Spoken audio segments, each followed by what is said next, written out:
Good evening.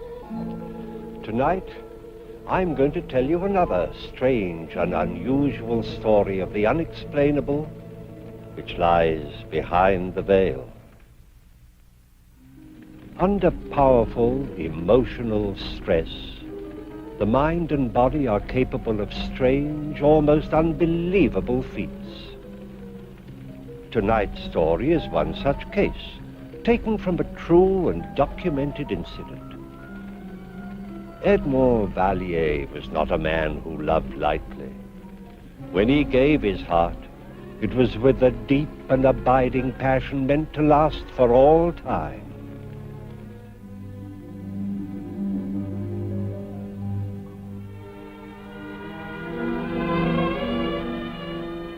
Marie, what would I do without you? Edmond, dear, I'm very much afraid you'll have to learn to do just that. Never. You see, I'm going to be married. You're joking. Oh, you ought to know me better than that by now. I have no sense of humor when it comes to love or money. But I thought you loved me. Well, of course I did. But what has that to do with it? I don't understand. Edmond, you are sweet, and I'm still very fond of you. But you've become a luxury I simply can't afford. Who are you going to marry? Darling, you'll never guess. Not in a million years. I shall soon be the wife of your publisher and employer, Charles Moncourt. Moncourt, mais pourquoi? Oh, darling, you know why. He is rich. He can afford to give me all the things I want. No. No, that I will not allow. Please don't be tiresome, darling. You know I detest a scene. Besides, I see no reasons why we can't go on being friends. Friends? Well, of course. See, I have brought you one might call it a going-away present. You writers are so symbolic. I thought you'd appreciate this. A symbol of the future to commemorate our past. It's a genuine crystal ball. Au revoir, Edmond. Charles will be waiting for me. Oh, darling, as soon as we are settled, you must come and have dinner with us.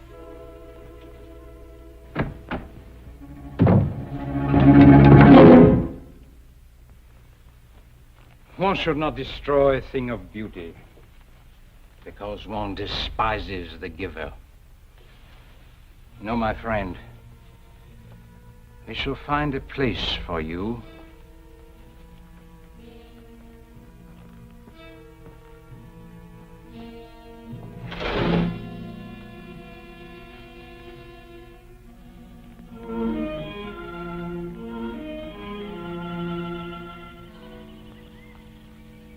Symbol of the future, huh? Perhaps she's right. Perhaps in the future I will learn to love. Not as well, but much more wisely.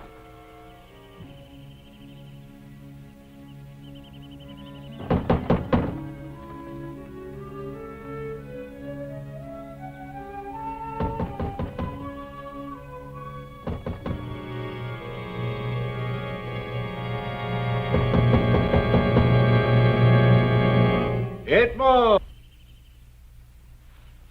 Uncle Andre. Ah, there you are, my boy. I knocked and knocked and knocked, and no one came, so I walked in myself. Well, what is this? A new acquisition? A gift, Uncle Andre. A gift? Uh-huh. Do not tell me who it was from. Let me see if I can guess. Cannot tell the time by it. Birds cannot build their nests on it. Marie. How did you know that? Well, it is so like her. Lovely, but quite useless. Oui. Ah, I see that you still love her. I don't know, Uncle Andre. I don't know whether I love her or hate her. Oh, that is a very bad sign. Let us go indoors, and I will attend to this matter myself, personally. Come, come, come.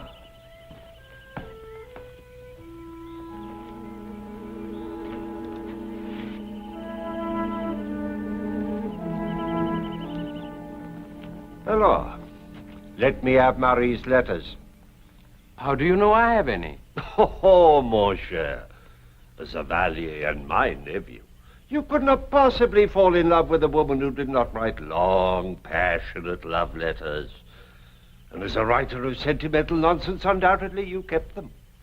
Now let me have them.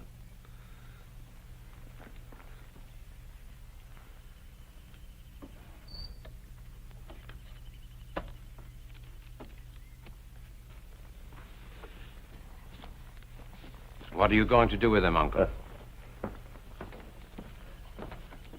This! Uncle Andre! Edmond! Oh. As a seasoned campaigner in the game of love, I am going to give you some very sound advice. And as a well-brought-up young man, you will do me the courtesy of listening. Very well, mon oncle. First of all, you must know that a love affair is gay, joyous. When it is over, finish. Oh, one does not cling to it as a miser to his gold. Perhaps you're right. Perhaps, but it is of a certainty. This advice I give you is the most valuable. Furthermore, the only cure for a love affair is still another love affair. Oh, Uncle. In this matter, how lucky you are to have me as your uncle. You have heard, no doubt, of my little black book. Oh, you should have. It is well known in Paris. Perhaps as famous as the Arc de Triomphe and the Champs-Élysées. Uncle Andre. I have an engagement this evening with a most enchanting creature, a dancer at the Moulin Rouge. You will dine with us, and we will see if she has a friend. Uncle Andre, I know that you're trying to be helpful, and I thank you. But I must try to get some work done. It goes hard, eh? Oh, it does not go at all. Well, perhaps work may be the answer, but I doubt it. But remember, in any case, your Uncle Andre has the right solution. I will remember. I go now. My engagement begins at 8 o'clock. I will drop in to see you again, and I hope to see an entirely different attitude. Au revoir, mon oncle.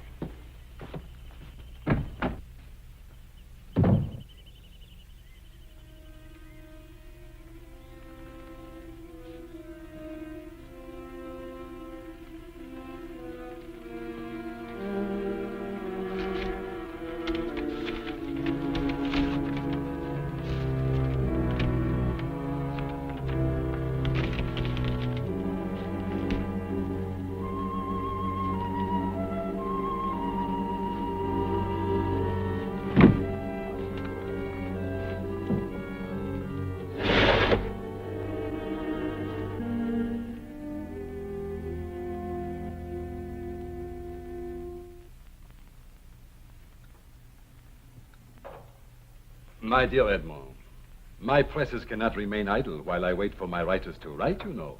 I've tried, Charles. If he doesn't come, he doesn't come. Nonsense. You have written many love stories before and written them well. Surely you must have been in love. Of course he was. Edmore was in love with me. You see, Edmond, what man has not envied me? I am sure you must have been in love with Marie, but she not with you. That is the great difference.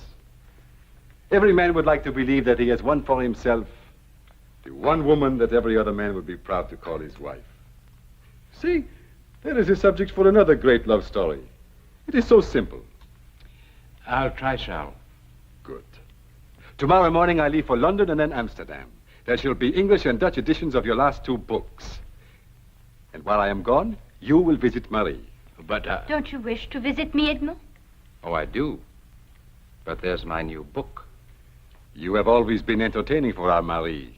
She is fond of you, and I don't want her to be lonesome. It will be such fun having you over for tea, Edmond. You will visit Marie. That also is part of our agreement. Edmond is a very sensible and agreeable young man. He will do exactly as he is told. Splendid. 2 weeks, and I shall return with contracts. And money, Edmund. Money. madame.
So we dine here tonight, or is it the gay life for you?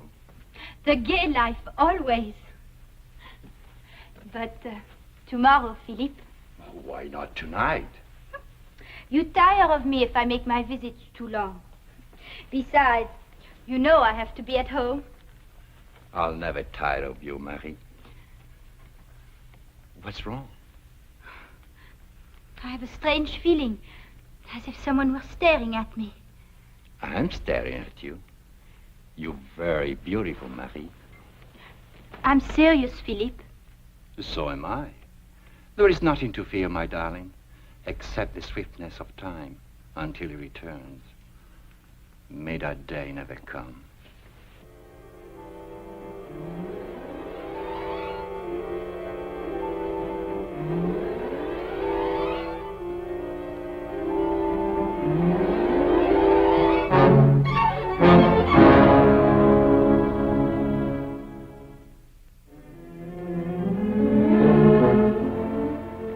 Edmond, my boy, but you look terrible.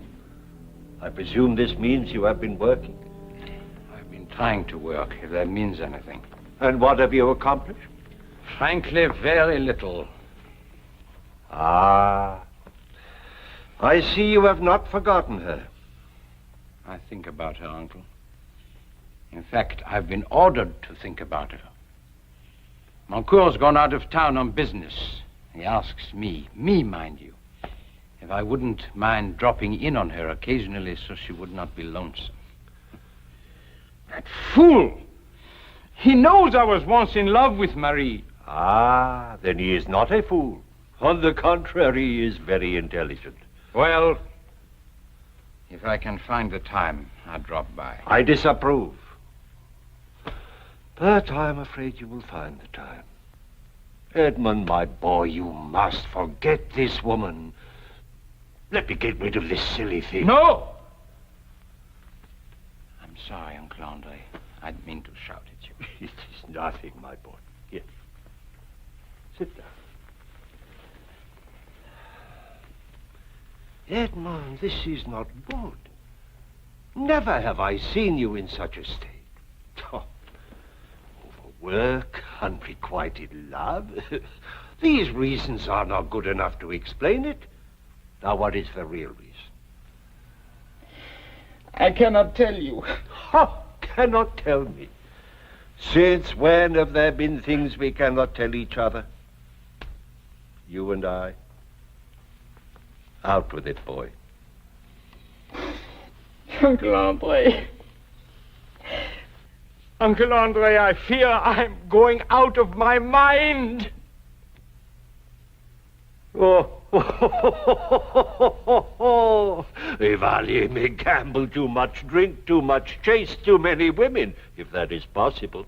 But to go insane? Ha, never. Uncle Andre, listen to me. I see things.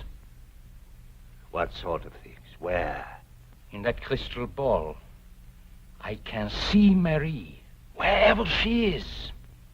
Do you really think you are going out of your mind? It's so clear.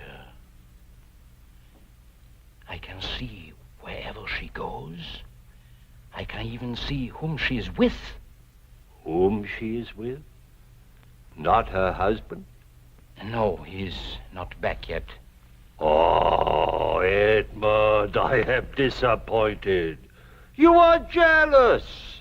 You sit here, clutching the ashes of a burned-out love, tormenting yourself with this jealousy. Uncle Andre, it's nothing like that at all. Then I say to you, the rest of it is nonsense. Oh, Edmond, I have the solution. Come with me tonight. Let the perfume of Paris sweep away these cobwebs from your brain. I thank you, Uncle Andre, but I cannot. Now I lose my patience. And why is it you cannot? There are so many things to do. Then do one thing for me, I ask you. You say you know where Marie is, then go there and see if she is there, or go to her house and see if she is not there. If you are going out of your mind, at least let us find out in time to do something about it.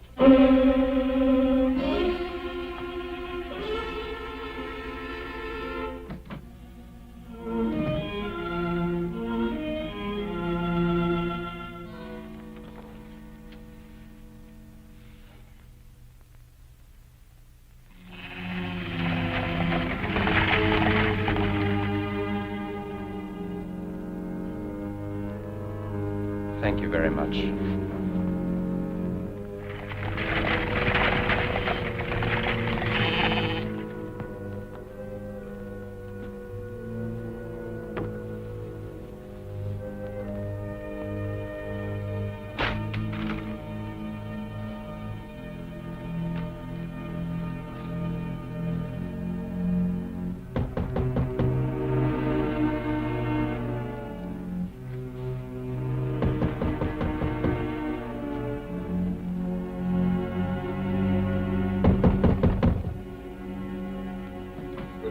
Good morning. Charles. Edmond. Well, this time I can see you have truly been working. Yes, but you've come back early. Almost a week. And with wonderful news, Edmond. Contracts in London and Amsterdam were signed. And I have promised them at least 2 more new books by you. Thank you, Charles. You don't sound very enthusiastic. Oh, I'm very grateful. But I stopped here to tell you the good news even before I went home. I've been working very hard. No time for frivolity, huh? No. But you did have time to visit Marie. I tried to, but I've been very busy. Busy? But too busy for a friend? You can see for yourself, Charles. I've hardly had time to leave this study. Oh, but I asked you to. I'm sure Marie did not miss my visits. Now, what do you mean by that? Nothing. It's just that I've been working very hard. Now, you approve of that, don't you? Yes, but one visit you might have made. All right, I did. Then why do you say you did not? She was not home. Not home? Where would she go? In heaven's name, Moncourt, how do I know what your wife does when she's not home? I told you. I stopped by and she was out. Oh, for a ride, perhaps. Perhaps? Edmond, is there something wrong? No. It's just that I've been working very hard. But you said that before. There is something on your mind. What is it? Nothing, Charles. Can we discuss London or Amsterdam?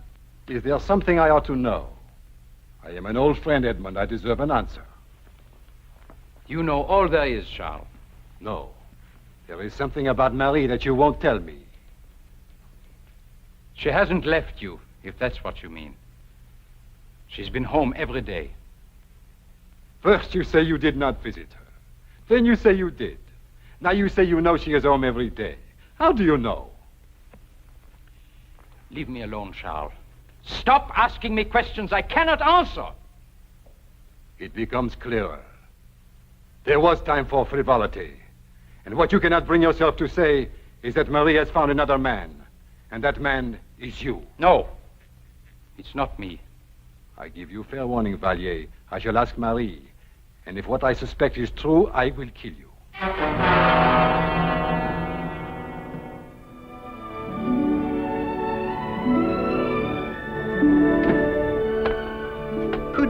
my love. I thought you never cared here. Oh. I'm running out of lies to the maid. Surely no one suspects. And that feeling of yours, does it still haunt you? Philippe, I don't know. I just don't know. After today, I don't think I should see you again. But, darling, we have an entire week.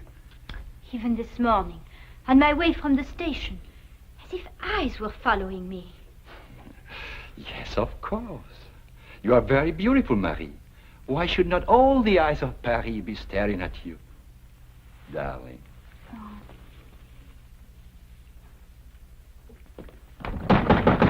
Valier! Valier! Valier! Where is she? I warned you, Valier. Where is she? Charles, she's not here. You lie. First you besmirch my name, then you make a fool out of me. Where is she?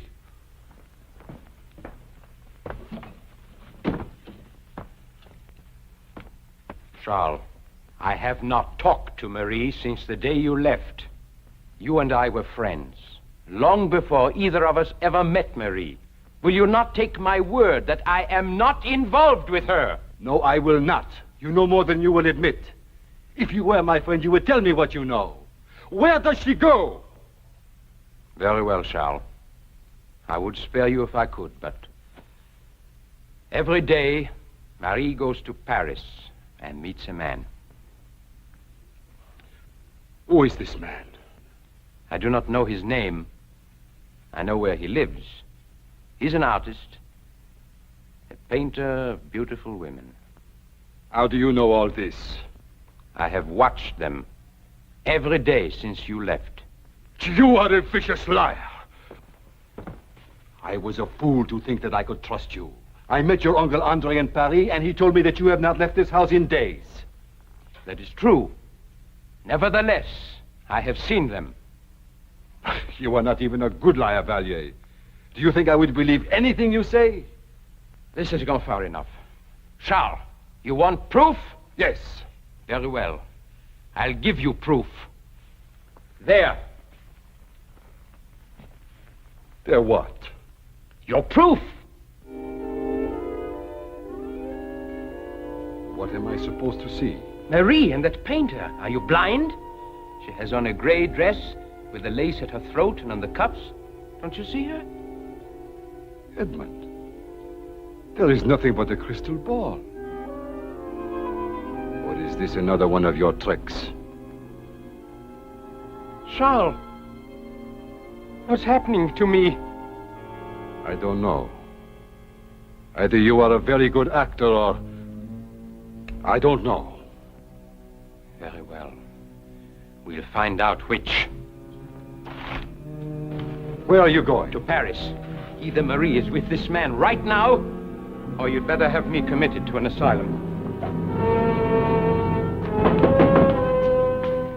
Oh, forgive us, mademoiselle. We've come to the wrong place. Edmore, let me take you home. You are not well. I should have realized. They're here. I know they're here.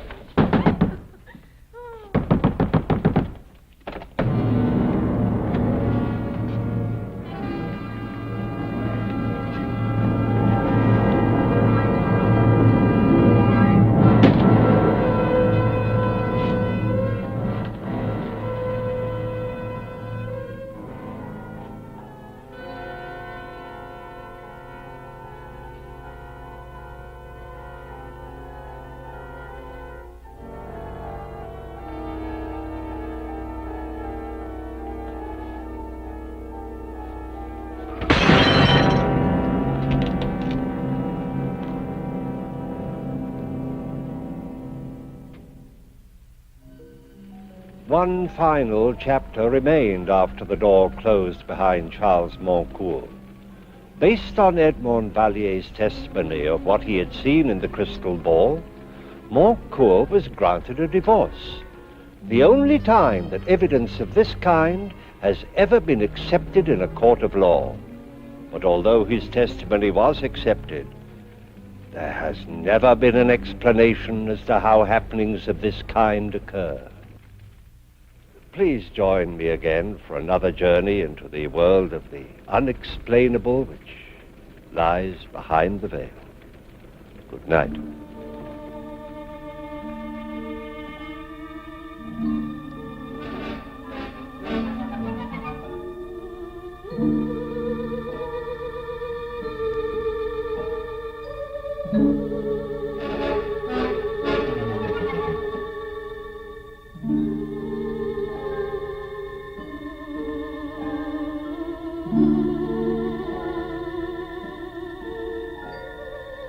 Thank you.